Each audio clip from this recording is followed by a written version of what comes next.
Hello, my friends, it's Tanya at Move Deeply. Today we're going to talk about why I hate running. Or maybe actually, do I? Let's find out.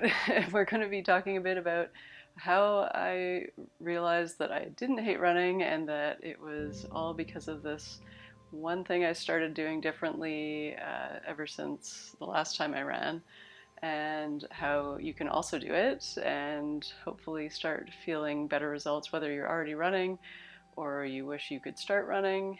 And also I'll be showing you an exercise at the end of this video to help you limber up your hips and just get them ready to roll with you as soon as you start running. And it's also great to do after your run. So with that said, let's get chatting and get started. I used to try running, and I did for a while do it regularly, and it was somewhat enjoyable, but also I kind of hated it, and I just did it because I thought I should. And it just really felt like my body wasn't built for long runs. And eventually I just kind of stopped doing it and kept doing my other workouts, like riding my bike or doing HIIT workouts and weightlifting. And I just preferred the more dynamic range of exercise routines that I did other than running.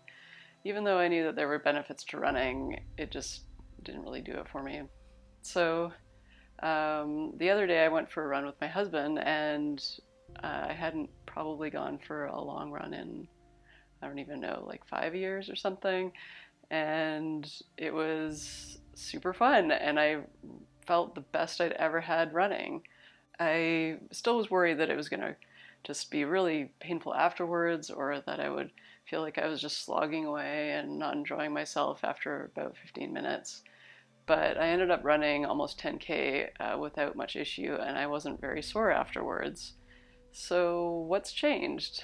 Well, the only thing I've really changed in my whole movement regime since the last time I ran is somatic exercise. And that is my specialty. That is what I teach. I know that my students have mentioned before that they feel like they can run better and perform other exercises better now that they've been practicing for a while. It wasn't until I experienced running myself after having practiced for several years now with somatics, and the difference was just uncomparable to anything else I've ever done. I've always prided myself on having a really dynamic approach to exercise, and it really has been the game changer, has really been somatic exercise. And the other thing I've been doing a lot more of is natural movements. So I've been following Movement Parallels Life and GMB Fitness to learn more about this type of movement and how to do it safely. And that has really been a big game changer for me as well. But there's actually quite a few similarities between this type of movement and somatics, because what it's doing is allowing your body to use itself in the way it's designed to and help retrain the muscles to function better. So the two have gone hand in hand really well and have clearly leveled up my movement game, both in fitness and in everything I do.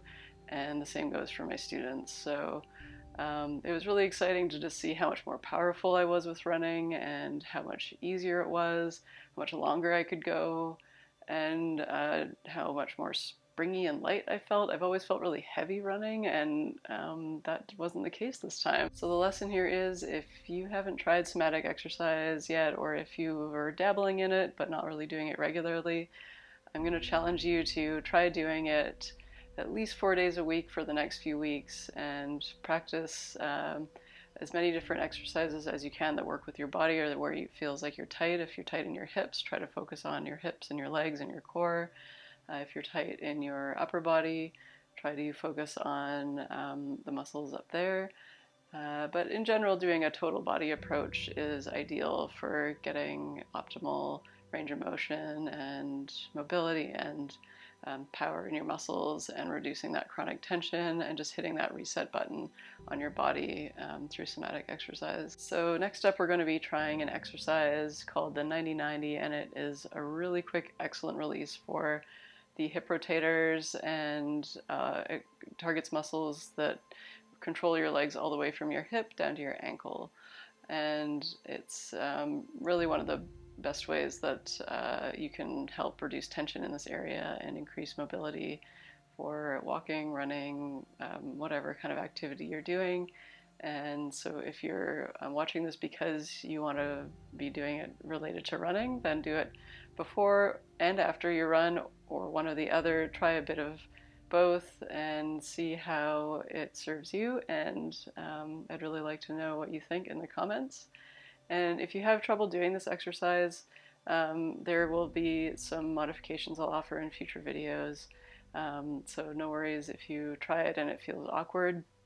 There's more coming to you to help you release those muscles and get running the best that you can. So keep watching and we'll get started with that exercise. Sit on the floor with your legs at a 90-90 position. So put your left leg in front with your left shin about parallel with the front of your body. And then put your right leg behind you with your foot coming out just behind your knee. Here's what it looks like from the side. If you feel like this is too much, you can try sitting on a yoga block or a pillow or two just to raise the hips and make it a bit easier to come into this position. You can also experiment with putting your front foot a little bit further forward. So take your right arm and place it just above your left knee. And you're going to start pressing your leg into your hand and your hand into your leg, just resisting gently, about 60% of your strength. And then once you get to about as high as you can, doesn't have to look like me, start pressing back down slowly, letting the hand win, but the leg still resisting. You should feel this on the inside of your thigh. And then completely relax when you get to the bottom. Take a breath, and we'll repeat. Slowly coming up and resisting, and then slowly coming down. Your foot is staying on the floor here.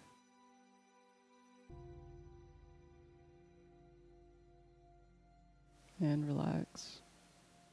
And we'll do it one more time. Notice I'm tenting my fingers of my back hand here just to help myself sit up straight.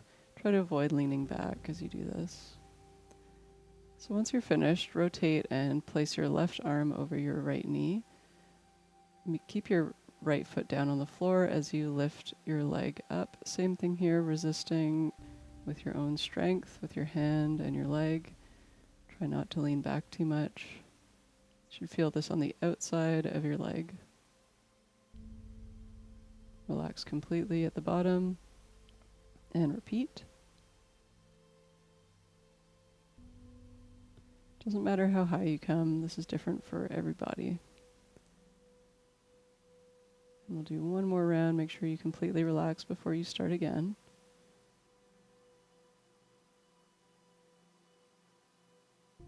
And you can let that relax.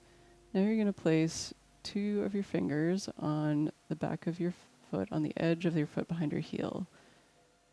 I'll turn around so that you can see a bit more what that looks like. It's just on that side right there. And now you're going to keep your toe edge on the floor as you lift your heel. So you might feel this going all the way up into your hip through your knee. So same thing here, you're resisting with your fingers as your heel comes up and then letting your fingers win and slowly resisting as your heel comes down.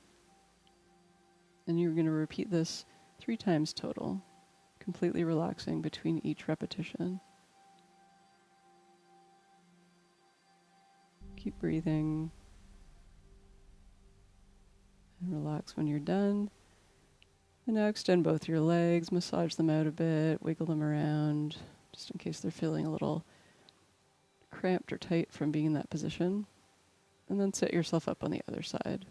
So your right leg's in front of you now with your shin about parallel with your hips, and your left leg is behind you with your ankle in line with your knee. Place your left hand over your right knee and start to slowly come up, sitting nice and tall. If you feel like you can't reach with your back hand very easily, even with tented fingers, to hold yourself up, you can always place a block or a pillow to help raise that hand. So see how this side feels compared to the other. We're repeating 3 times on this side again. Remembering to relax between each repetition.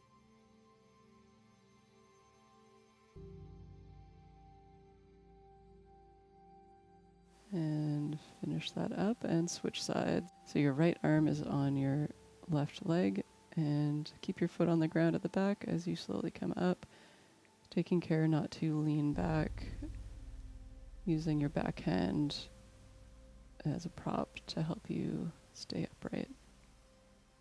Again, 3 times here, resisting gently with your own strength as you come up and down, and completely relaxing between each repetition.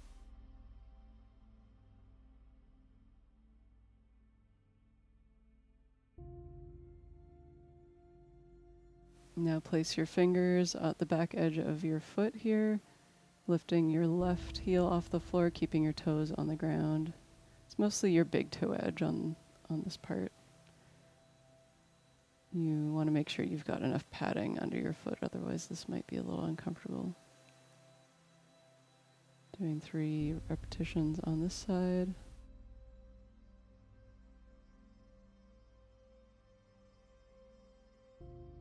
And again, noticing how this side feels compared to the other. Usually we have some imbalances. Bring your legs forward, massage them out, wiggle them around.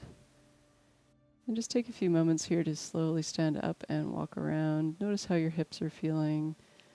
And I encourage you to take note of how you feel before and after this exercise whenever you practice.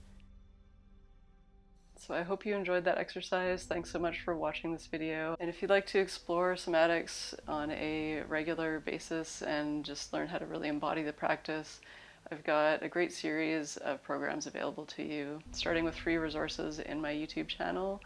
You can subscribe at Move Deeply.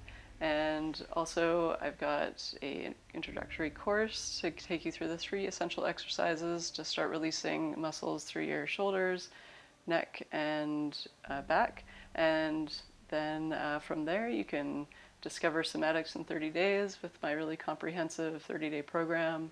And I've got a 90-day program opening up pretty soon again for registration, so keep an eye out for that. I'm regularly taking new students in every couple months. So until next time, keep moving deeply, take care of yourself, give these exercises a try, and I will see you soon.